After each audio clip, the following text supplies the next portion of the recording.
Welcome to Influence, the podcast that dives deep into the heart of influencer marketing and the creator economy with the people who know it best, the agents, creators, and marketers who operate behind the scenes. This podcast is hosted by Powder, where streamers can search their best moments to find short, shareable stream clips with AI. And I'm your host, Alyssa Goldberg. We're happy to welcome our guest, Paul Traficanti, co-founder and COO of Daredrop. His background in influencer marketing goes back a decade to the rise of content creators on YouTube and Instagram. Having worked on large-scale influencer campaigns with brands like Verizon, GoDaddy, Google Pixel, and Warby Parker, he's seen the power of influencer marketing when done right. He's passionate about helping brands reach the next generation at scale in an authentic way for consumers, creating a win-win-win for brands, creators, and their communities. And he's based in Denver, Colorado, and we are so excited to have him on the show today. Welcome, Paul. Thanks, Alyssa. Excited to be here. Today, we're going to do a slightly different format. We're going to broach the topic of influencer marketing in a different way. When you and I were chatting before this official recording and getting to know each other a little bit, we ended up going down a rabbit hole discussing the origins of influencer marketing, talking about influencers from previous centuries and long before the internet ever existed, and circled back several times to a word that people either love using or are patently allergic to. That word is authenticity. So for today's conversation, we're going to tackle it head on and unravel that thread a little bit to examine what authenticity means in gaming influencer marketing in this day and age. So to kick things off, I'd love to know, tell us about your relationship to influencers in your career, in your personal life, and the road to co-founding Daredrop. Yeah, definitely. So I've been working, like you said, I've been working with influencers really, really closely for a decade now. I remember being in like meeting rooms with large Fortune 500 companies and marketing execs coming up to us and saying like, so what exactly is a YouTube influencer? Like explain that to me. So like, the really early days, I think, back then it was explaining that there's people on social media that make content and that brands can incorporate themselves into that content.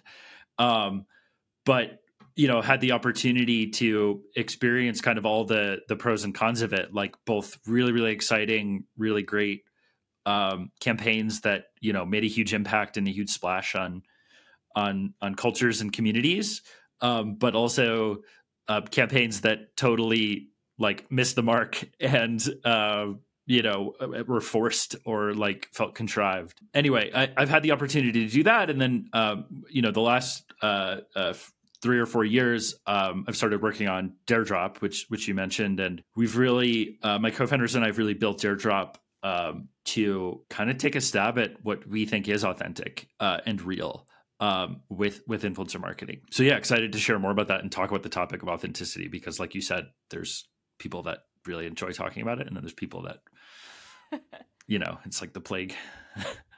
Well, when you mentioned that you had seen some campaigns that were unreal or felt contrived, can you describe those campaigns to me a little bit? Like, what does a bad campaign that feels inauthentic feel like? Yeah, to be honest, I think the conversation probably usually starts with like a brand that is like starting with what's important to them instead of starting the conversation with what's important to the creator's audience, right? And understanding that. Influencer marketing is like so different than any other marketing channel, really, in the sense that you are handing the keys to your car, to your nice BMW or whatever, over to someone else to drive, and you've never seen them drive. You don't even know if they have their permit or their license in some situations. And so it's understandably very hard for a lot of marketers that especially don't come from that background. But I think that's kind of where you typically see the dissonance is like, you can spot it early on because if brands are talking about the key messaging that they want people to say, and it feels very scripted or like there's a lot of do's and don'ts or, there's some campaign that they're really trying to elevate and force, I think it's pretty easy to spot versus like you totally should have a campaign and key messaging if you're a marketer, but you should have a dialogue with creators to figure out what resonates for them based on your messaging and those things. And because what creators are going to tell you resonates for them is what creators are doing is they're thinking about what resonates for their relationship with their audience. What I like to always foster is like starting the conversation with what's going to resonate for creators in their communities. And do you find that what resonates for a creator's audience varies a lot from creator to creator? Or do you find that there are some common threads that run through that? It definitely varies from creator to creator. There's definitely nuance. But I think there's general common threads that, I mean, a decade ago when I was starting this were not common knowledge. And I hope now are more common knowledge. Like you can give people key messages, but they're not going to read it word for word. And, and like the creative components of their stream or their YouTube video or their TikTok posts are the most important thing to them. Like creative control in their content is really, really important. So not telling them, scene for scene what you want and things like that. I think I'm sure they're not dead, but they're certainly dead. With Daredrop's clients, they're certainly not a part of the conversation because we nip that in the bud pretty quick. Okay, no, I think that's super interesting. I think one thing that I struggle with when I think about what authenticity means in terms of influencer marketing, and in particular influencer marketing on a social media platform, is if the definition of authenticity, or at least the way that we associate it, is that it means something real or genuine. And when you are an internet personality, you're ingesting a lot of data about how you're performing, essentially. Right? For a Twitcher, that's very real. Like you can see how your community's interacting with you because it's a two-way conversation. You can see the concurrent viewer numbers. You know that when you stream some games versus other games, you get more or less followers or viewers. You know that when you perform certain actions, you get more or less engagement. So how do you think about what it means to be authentic when you also are getting that real-time data that's informing your strategy? So it's not necessarily 100% generated from you as a creator. There's also a kind of give and take with what the market demands versus maybe what you would have wanted in a vacuum.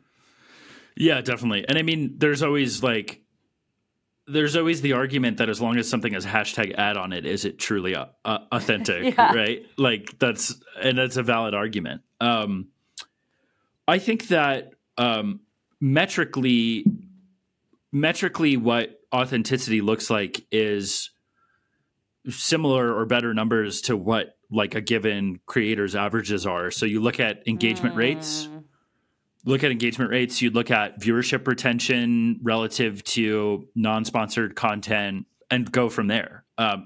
That's obviously metrically. And then like from a more qualitative perspective is the content similar to what, or ideally almost exact to what the creator would normally be doing. So that's how I look at it, because things can, what's nice now as well, that I'll add is like, that wasn't true 10 years ago, is a lot of like viewers and consumers expect their creators to have sponsorships now. Like a lot of creators have done a really good job communicating, like, guys, I make my living this way. Like, absolutely, sponsorships are important.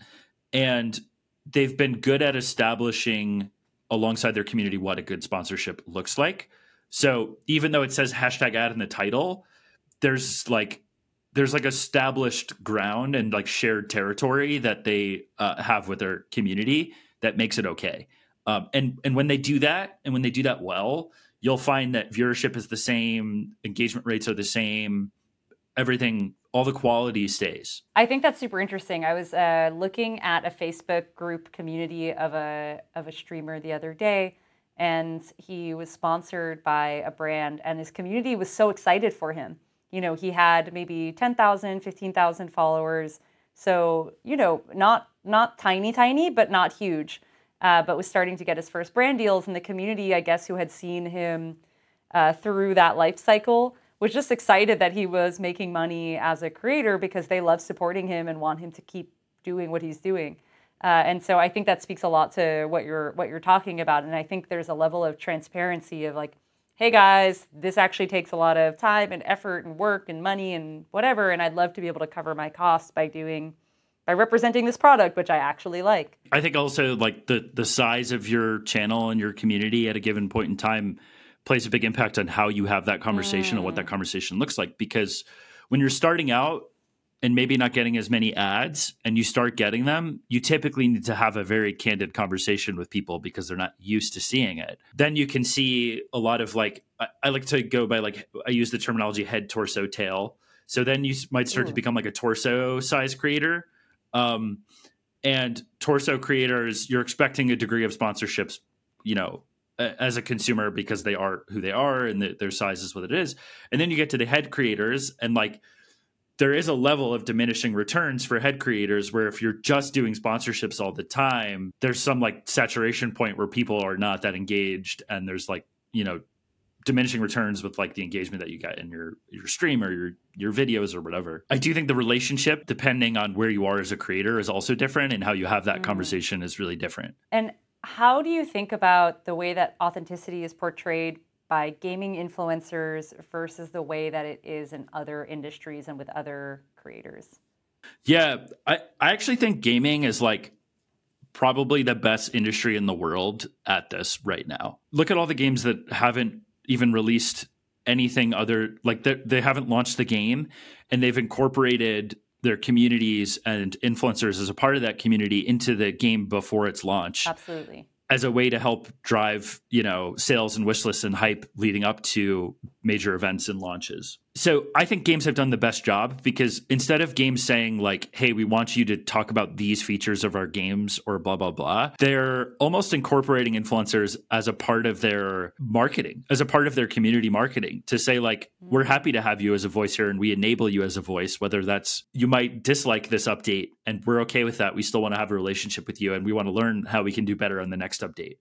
Games have done that like 4 million times better than other industries in my experience. But what do you think is an example of a brand influencer collaboration in the gaming industry that's worked really well that you look to as an example of like what the ideal is for authenticity in this space? I could be biased and name like my clients, but I'm not going to do that because I do think our clients do a really good job with it. I really enjoyed, I think Warhammer Rogue Trader did a really good job. That team, actually, they're a client of ours. So full disclosure, they're a client of ours. Okay. But they did a really good job. So they incorporated creators like as early as PAX West, showing them vertical slices, letting them play it, explaining the game, and really provided like a large global network to help creators become involved. Other really good examples of incorporating creators, I think Cult of the Lamb and Devolver Digital did an amazing job.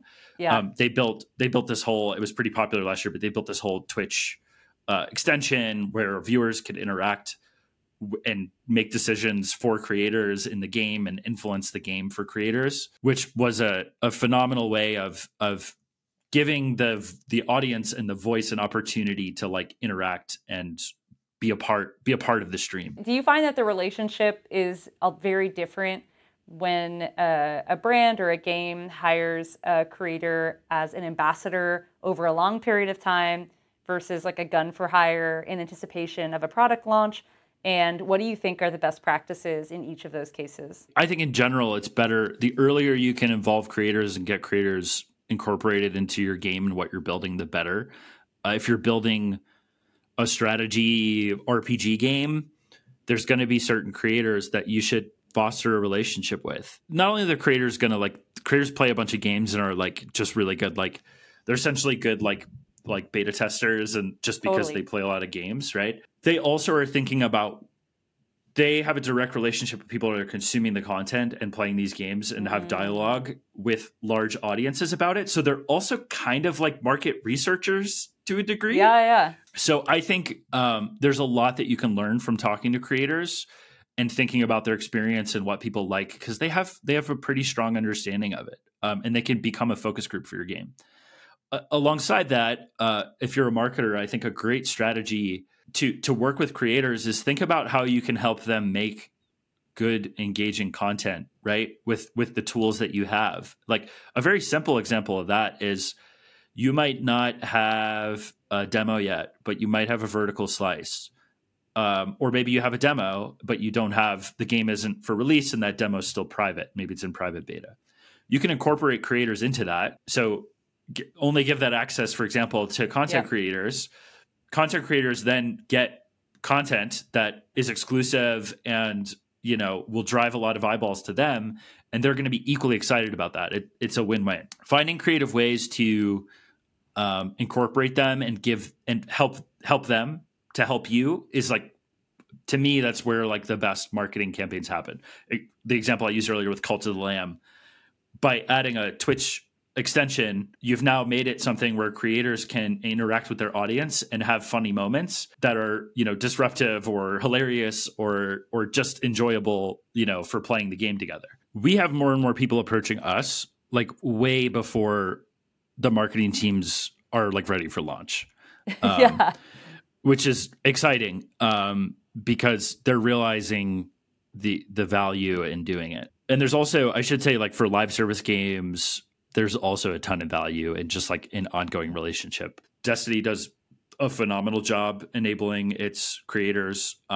Destiny's on, I don't know what update number they're on, but even honestly, even when the update maybe isn't the most positive reception from the community or there's negativity around it, they really value their creators and they have a strong relationship with them. Even if their creators might not be saying something positive about an update or playing it as much, they want to know why. What do you think is different about, I guess, this ecosystem on Twitch versus, I don't know, someone else who's live streaming on Patreon or something like that? Certainly. So every platform has its own unique qualities of what engagement is and how to interact with, as an influencer, how to interact with your community. Because of that, there's nuanced differences in how, as a marketer, you need to work with influencers and understand that relationship. The more you understand that relationship, the better.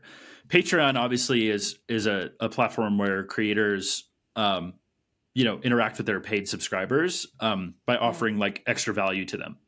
And so if I was a marketer and I wanted to work with someone who wants to do some content on Patreon, or they want to do something with their Patreon, the first questions I would ask are like, what do you normally do on your Patreon? Or maybe I'd subscribe to their Patreon and just look at it myself as a consumer. Like, good marketers have strong empathy, right? Understand that experience and then ask the creator, like, what kinds of content would be special and exclusive for your Patreons that would take it to that next level? It could be as simple as just like offering a giveaway. What do you think are some common mistakes that people make when they're trying to run authentic campaigns, or they hire an ambassador, or they feel like they're doing everything right? Like they work with a creator starting, 2 years before launch and the creator's really along for the ride. But they maybe slip up in a couple of other ways. What are those common mistakes and how can they avoid them? I think that like some common mistakes that I've seen is like not having a marketing plan from the get-go. It's okay to have a marketing plan and a roadmap and like everything goes bad or nothing goes to plan. It's okay to have that. But it's important to be clear about your plan with the creators that you're working with well in advance so they understand what the involvement is and they're excited by it. I think when things do go wrong, you just communicate it and let people know and be real about it. And be real, you could say be authentic if you had a thesaurus. Whoa. It's getting crazy here. But be real about it, I think is the honest truth. And if you lose some creators in that process, I think that's okay. Other creators are going to be excited by that or excited by the opportunity to help make it better and offer ways that they can help. So I think not having a marketing plan would be one. I think making sure that plan, I mentioned this earlier, but making sure that plan incorporates what creators would like to see in their content, right? So when you build the plan, use creators in building your plan and figure out what kinds of content opportunities they're looking for that they could be excited by. They might not appreciate if like the demo that you made is only, if it's for Twitch streamers or you want them to stream it on Twitch and the demo you made is only 15 minutes of gameplay. That might not be as exciting for a Twitch creator because they want to sink their teeth into something a bit more. And maybe a better approach then is to think about YouTube or TikTok or something where those 15 minutes of gameplay can get a lot more legs. So creators will give you that. You don't need to hide that information from creators. They're going to happily, especially if you're involving them early on and have a relationship with them, they're going to give you that insight, and you don't need to force it or try to do guesswork, you know? Do you feel like generationally that Gen Z and Gen Alpha have different engagement patterns with influencers compared to previous generations with respect to authenticity, and how so? 100%. Well, first off, Gen Z and Gen Z is the first digitally native generation to exist, and Gen Alpha is following suit, obviously.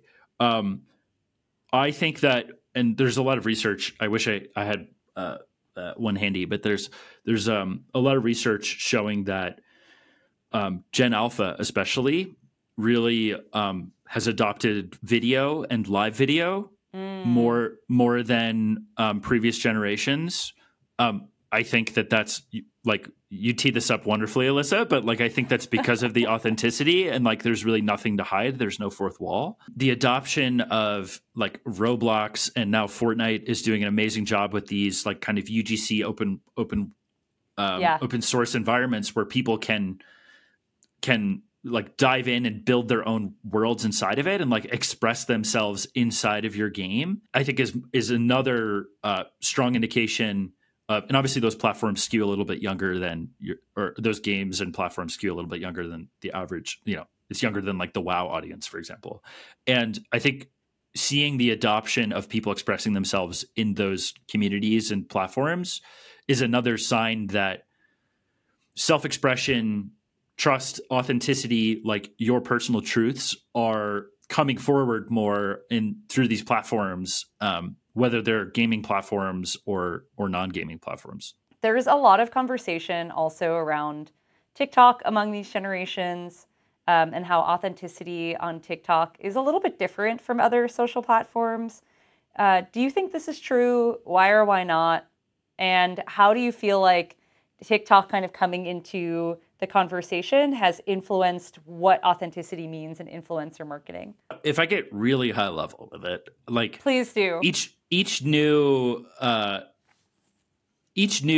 social platform that hits kind of masses comes through and disrupts the existing like status quo of what social media is. Like a few years before TikTok, it was like Snapchat. TikTok came through. I mean, you could talk about OnlyFans even as well as like doing something disruptive. I can't wait to see what the next one is. I'm looking forward to it. But I think each one has gotten closer to ease of use, especially like each one. I think what's nice about TikTok is like, I mean, you could be like 10 years old and like make a very high quality TikTok post, like probably better than most millennials can. To do the same on YouTube is incredibly hard. I mean, obviously, like everyone knows this, Mr. Beast invests millions of dollars in his videos. The barrier to entry is much lower. And so I think you see, because of that, you see like a just wider array of things. But I think what always happens over time, in my experience with the social platforms, is they continue to develop their algorithm in such that incentivizes you to make more content and to follow like some guardrails. And so like I sometimes think about TikTok today as like the early days of YouTube. Like, you know, what are some of the crazy YouTube videos that went viral like 10 years ago, 15 years ago that just could not possibly go viral on YouTube today? Those videos would get like 10 views on YouTube now, because YouTube has built the platform in such a way that they incentivize you for investing in your videos, having quality content, posting regularly, driving good watch time. Like there's a bit of a formula, and obviously no one knows it better than Mr. Beast, but that's purposeful, right? For the longevity of YouTube, and it totally makes sense. I suspect that TikTok does its own versions of that as well. I mean, TikTok has already added live streaming. They started really short form. They've already talked about adding longer form video into the platform, right? So you can see the signs that they're there. To go back to your original question, now that I've gotten so high level, but to bring it back to reality, like you're going to see all kinds of stuff on TikTok because there's such a low barrier to entry. And it's like a wildly volatile platform in terms of prediction. If you're working with creators, you can be like, cool, like your average views are 20,000, but the reality is like they've had 5 videos hit 5 million views and like 5 videos hit like 100 views. And it's like, how are you supposed to predict it? Because like most social platforms in the early days, there's just volatility and like there's some like discovery that's happening both between the social media platform and the people that are making content on it. Those minds are kind of coming together and working together to figure out like kind of what they want to be. The TikTok Live NPC thing, yes, recently, which like was as just like an innocent bystander, I thought was just hysterical. Like I just thought this was like such a weird, funny thing, but yeah, it was obviously like it was somehow like the most inauthentic thing ever, while also being like the most human authentic thing imaginable. absolutely. Right? Like I can't blame any single person or judge anyone who was doing it because we're all trying to make a living. We're all like, you know, doing our thing. But get your bag. Yes. Yeah, exactly. And like, but like, is there longevity in that? Like, no. Was it right? It was just a fad and like it went viral and like, it is what it is. This also fits under like TikTok is the Wild West right now of social media platforms. Yep. And there's going to be all kinds of, there's probably going to be something in 2024 that we're like on TikTok that, or maybe another platform that we're like, what the heck is going on? I mean, even Twitch still has it. Twitch just had it recently with the, you know, Twitch changed one thing about nudity in their terms. And all of a sudden, we're looking at like, there's people nude on Twitch. Like, what is going on? What role do you feel like emerging technologies play in shaping or challenging our current notions of authenticity or of influencer marketing? My experience in working with creators from a technology point of view, my previous company where I started was a technology, is that if you're taking creators' time and energy and value from them, that you're probably doing something wrong and that you need to think about how you're helping them enable their voice, enable their workflow, enable their time, enable their energy, those types of things. And a great example is Patreon did an incredible job of that, right? It allowed creators to enable their voice. It allowed creators to create like a special relationship with their audience that they could monetize in a new way. So it allowed them create value off of it, like in that case, monetizable value. I think when we've seen technology fail for the creator economy in the last 10 years, it's typically the value exchange there of what they ask for and what they provide is not equal to one another. That's something we think a lot about at Daredrop, and I think Powder does a really good job. Powder offers a lot of great tools to, shameless plug for you guys, but Powder does offers a lot of great tools to creators that I think, you know, you guys have clearly thought about, like, what are the things that are going to allow creators to be more efficient from taking their content in a live stream and distributing it across places. Like, you're thinking about what the creator does and making their lives easier instead of just like asking them to use your link in bio or asking them to use your tool. You know, which like you see people be do like, that. Yeah. Right. Yeah. You see people be like, use my link in the bio and like disrupt what you're currently doing for this, but the value isn't there. The value trade-off isn't there. And so I think that's super important.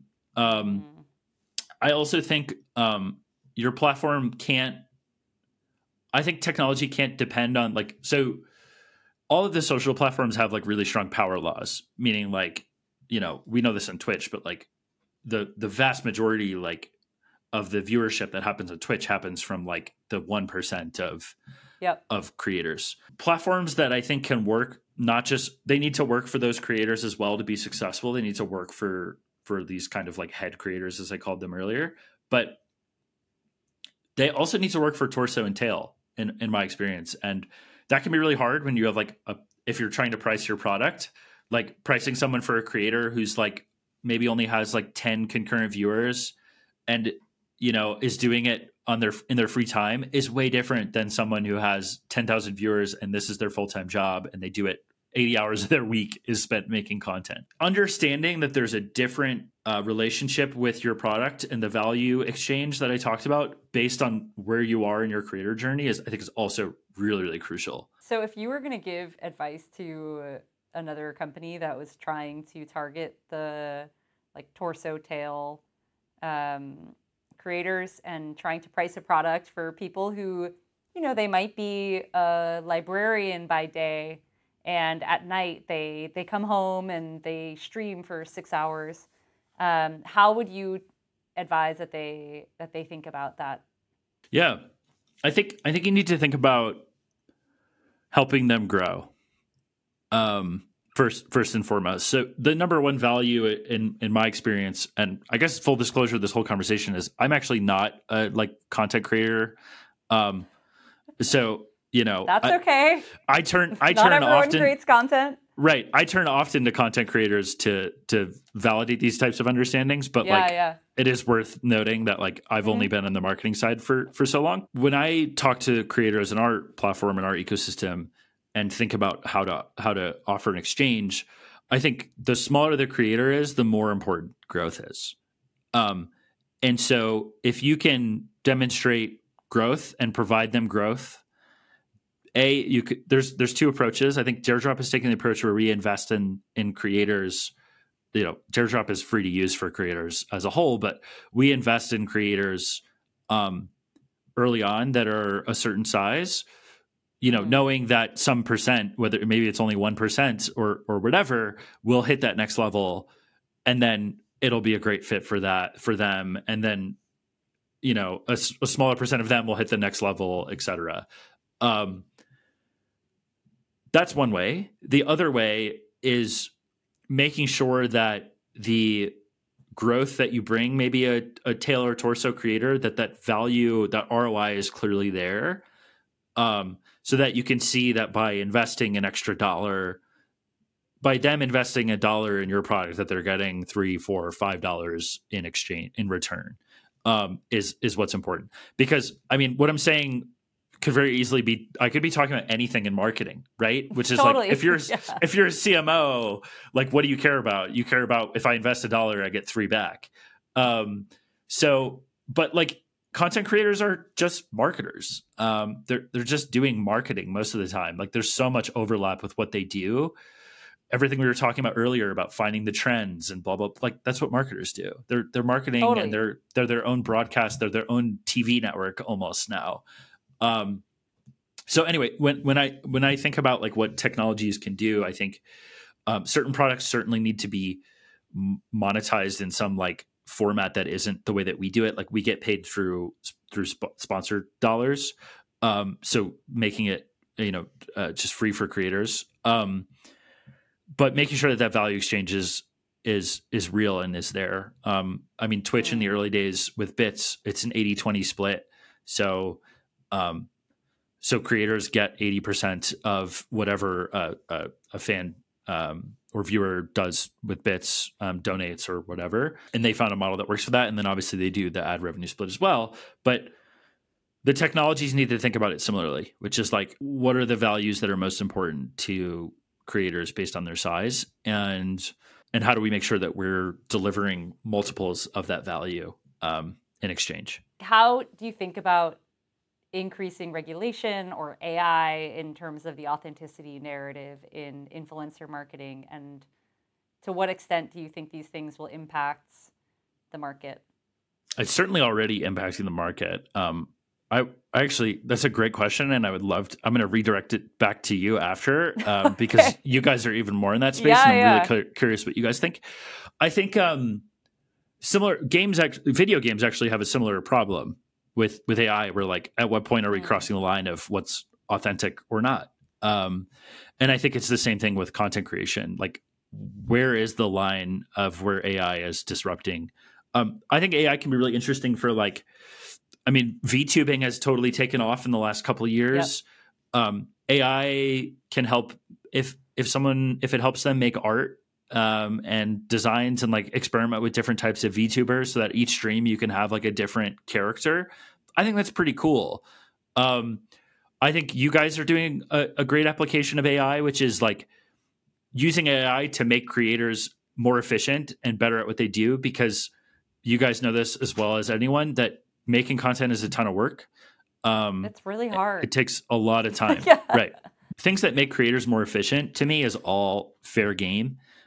and I think is great. I don't have strong enough of opinion on like its disruption of like making the content itself. My gut reaction to that is like, I don't want to sacrifice the ultimate power of what content creation has become, which to me, for me, very personally, what used to be like a Coca-Cola ad with Santa Claus on it to speak to the masses, and then became like Michael Jordan and Britney Spears and blah, blah, blah, has now become like, I don't like a creator for the LGBTQ community, or like a creator who's neurodivergent and speaking to neurodivergent people, like those people inspiring other people and creating value and like happiness in people's life, to me is like, that is like why I do this and involve myself in this industry. The fact that we've allowed like more diverse voices to have an audience, and the fact that there are such large audiences, shows like how much lack of representation and voice there's been historically. And I think that social platforms and content creators and influencers have brought that forward in the last decade or so. So everywhere where AI enables that, thumbs up. Everywhere where AI disrupts that in a way that is unhealthy or inauthentic, I would probably say thumbs down. So there's my long answer. Yeah, totally agree. And the TLDR of the way that we think about things is that, you know, AI is a really useful tool to help accelerate what people do best, or to save them from the tedium of the parts that they probably shouldn't be spending their brain power on, right? Like if you are a really creative video editor, you want to spend the time adding creative flourishes, you know, doing interesting cuts, showing people different perspectives, going into the storytelling and the story arc. But no, do you really want to rewatch, you know, 7 hours of footage to clip a small moment? Like a machine could probably do that for you a lot better, and that's why we made Powder, right? But what we see from a lot of from smaller streamers and gaming content creators who are tech savvy people, who are also early adopters of new technologies, and they're always willing to try new things. That's one of the reasons why they got started with streaming in the first place, and they try new games, and they figure out technology that's really complicated in both software and hardware, is that they're experimenting with, you know, AI script generators, they're experimenting with thumbnail generators, all of these kind of small, tedious parts of their workflow that they'd rather not think about. They'd rather spend the time playing a game, speaking with their community, going to sleep, spending time with their like friends and family once they log off. Those are the things that I think AI really enables people to do better. But do I think it should replace a creator? Absolutely not.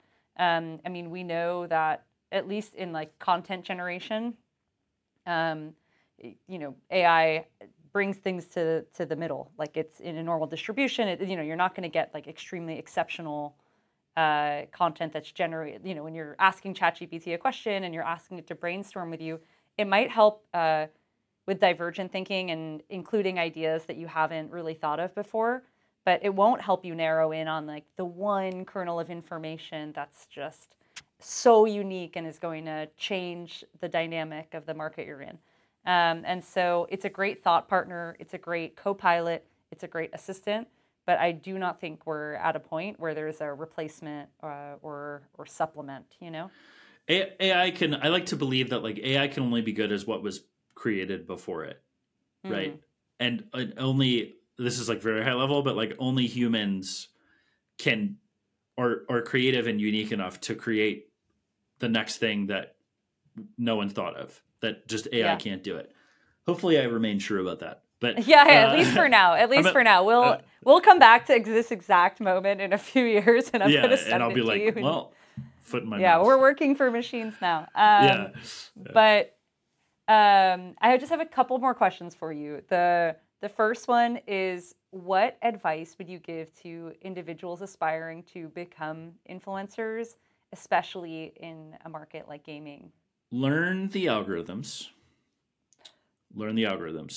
I think the creators that really elevate learn what makes the algorithm tick to serve you and find you. I was recently talking to a head creator who was telling me about the early days of when they were growing their channel. And they realized, this is a Twitch streamer, and they realized that when 8 a.m. Eastern time hit, that all of the Europe creators were going to bed. Or I'm sorry, was it all of the Europe creators were going to bed? No, it's all of the late night creators on the Pacific coast were like finally going to bed. It might not have been 8 a.m., but the point was it's really early in the morning. Yeah. And all of the people that were super, super late West Coast were like going to bed. And that there was this, so they discovered the games where that transition was happening and went live, and all those people would host them and so interesting transition, because they were just starting their day, and people were still awake, like having a stream on. Maybe they were trying to fall asleep or whatever it was. I don't know. But they like sort of discovered that. And I bet you if you talk to like Mr. Beast or someone like that, they would have dozens of suggestions that say like, learn the algorithm, like whatever platform you're making it on. And you probably, this is segues to the other piece of advice. You probably need to be making content on multiple platforms now, because they all have different, they do something different for audiences on every level. But learn the algorithm for the platforms, and then yes, make content on all the different platforms. So like TikTok right now, we talked about the Wild West, but like the reality is that you could spend an hour making or less making a TikTok post, and it can get 5 million views. A YouTube video that you might get 100 views on is going to take you a lot longer. Totally. And so that doesn't mean that you shouldn't make YouTube videos. It just means that if you're thinking about the time that you have to allocate to make content when you're starting out, you need to think like a marketer to think about what is going to be the best ROI for me over time. So those are probably the two best pieces of advice that I have. Actually, I just thought of a third one, which I really like. And another creator recently gave me this as a suggestion for their audience. Start a relationship from the beginning that you feel comfortable being able to ask your audience for something. Like establish the territory that when I ask you for something, that's a part of our relationship, that I entertain and we have a community, but when I need something from you, that you're willing to do it. Totally. And that really helps with, like, this was particularly in the conversation of sponsorships, but that really helps in that case. And it helps with the authenticity of the hashtag ad, which is like, if you've established those boundaries and that relationship with your audience, that when you do ask them, it's going to come across as authentic and real, because those grounds have been established already. What advice would you give to any agent or marketer hoping to succeed with influencer strategies? Learn from creators, learn from their audiences. Especially in the beginning, like do the things that don't scale, right? So like talk to creators very, very directly, form very direct relationships with them, learn about them. Over time, you will find parallels and things that allow you to scale it more easily. Like those learnings do happen. But in the beginning, you have to learn how your product or service or whatever it is fits with creators and with their audiences, and what types of creators it fits with and doesn't. Be willing to try stuff and fail. We used to work with a client at my previous company who was like a thrifting service, like a thrift website for clothes. Yeah. And they purposely took the strategy of casting a really wide net early on, because they realized that they had biases that were impacting like other audiences that they hadn't really thought of before. So they cast a wide net, and then they learned a lot of failures. Like they learned a lot of things that probably were not going to work for them, but they discovered a couple of things that were like, had we not known that, there's like this whole other vertical of, it was, in this case, it was like kind of audience targeting, but this whole other vertical of like content creator and audience targeting that they wouldn't have intuitively been drawn to. And that ended up impacting like their Facebook ads targeting and things like that. Yeah. Like it ended up impacting other channels. Is there anything else that you think that the listeners should know about authenticity? And is there something, do you feel like the word is maligned, overused? I don't think we would still be talking about it if it wasn't overused. I think it's always going to be a component of influencer marketing, because there's always going to be people on the other end And as long as there's people on the other end and we see those trends of the next generations of trust and authenticity being more and more important to them, it's only going to become more relevant. We just need to get better at it. I think that is a perfect way to end this episode. Thank you for tuning into Influence. It was wonderful having you here today, Paul. It was super, super interesting. I'm so excited to re-listen to this episode.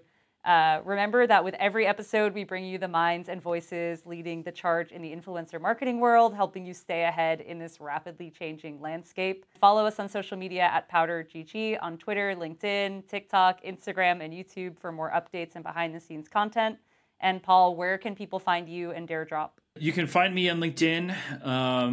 It's Paul Traficanti. My name will be in the thing somewhere. DareDrop.com is our website, and then you can obviously find us on Twitter and TikTok as well. Our social media guy, Alex, actually adores our TikTok and puts a lot of great content in it. So if you're just a fan of gaming, go check out our TikTok. It's at DareDrops on TikTok.